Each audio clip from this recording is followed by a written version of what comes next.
Alright, in this video we're going to learn how to prove triangles similar by angle-angle similarity. So angle-angle similarity between two figures, specifically triangles, says that if two angles of one triangle are congruent to two angles of another triangle, then the two triangles are similar. So if we look at these two triangles, yes, we have our similarity statement saying that they are similar. However, we know that for a fact from the diagram because we have K and Y having the angle marks indicating that they are congruent. So angle K is congruent to angle Y. And we also have these two angle marks on J as well as X. So we say that angle J is congruent to angle X. So the fact that we have two pairs of angles that are congruent in two triangles, we can finally say that triangle JKL is similar to triangle XYZ. Alright, let's do an example using the angle-angle similarity postulate. We need to determine whether the triangles are similar. If they are, we will write a similarity statement. Then explain your reasoning. So, let's just show all of our work as our explanation for how we've come up with our angle-angle similarity. Well, first of all, I know a couple of things that are given to me based on the picture. I know that angle E and angle B are both right angles. And since they are both marked as right angles, then I can say that my first two angles that are congruent are angle B and angle E. Angle E is congruent to angle B. Okay, well I have a couple of other angles given to me in this picture. I have the 22 degrees for angle D, and I have 68 degrees for angle C. Well, obviously 68 does not equal 22, so I can't say that these triangles are similar yet. But what I can figure out is what angle A is. Maybe angle A is 22 degrees, and I can then say these triangles are similar. Well, how do we figure out angle A? Well, we know that all the interior angles in a triangle are 180 degrees. So if I take 180 and subtract the 2 degrees that I do know, 90 and 68, I'm left with 22 degrees. That means that angle A is 22 degrees.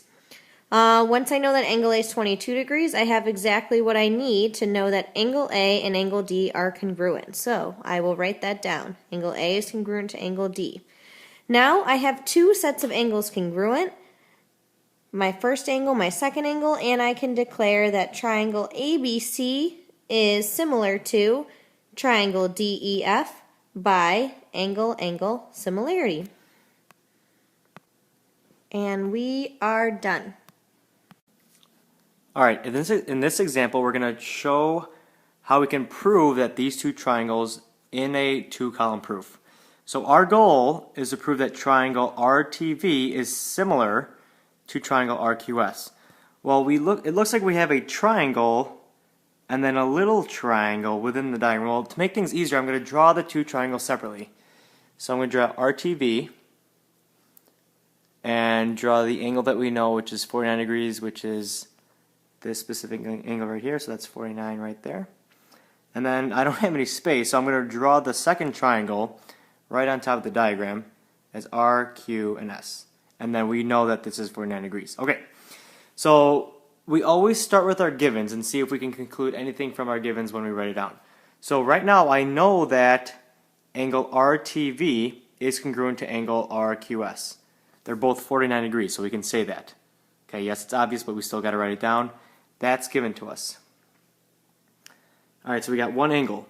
Now, I'm looking at my diagram, and they both have the same angle right here. They both share that top angle, angle R.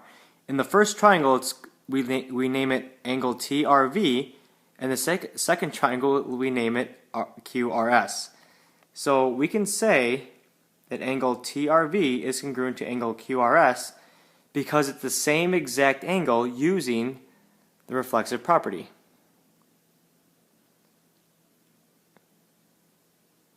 So I don't know if you noticed it, but I actually marked the original angles from our first statement in green, and then our second one's going to have two angle marks. So we have two pairs of angles that are corresponding with two triangles that are marked congruent. So we can say that triangle RTV is similar to triangle RQS using the angle-angle similarity theorem. Okay, let's do another angle-angle proof. We are trying to now prove that triangle LMN is similar to triangle NOP. We are not given anything in a formal statement, so we're going to have to use our diagram in order to determine our givens. Well, the first thing that I notice is we have some angles congruent and then we have some sides marked. Now, what does that symbol mean? Those little arrows on segments MN and OP mean that line MN is parallel to OP. So once you see those little triangle symbols, those little arrows, that means that you're automatically going to be working with some sort of angle pair relationship. Now we know that those are parallel because that was given to us.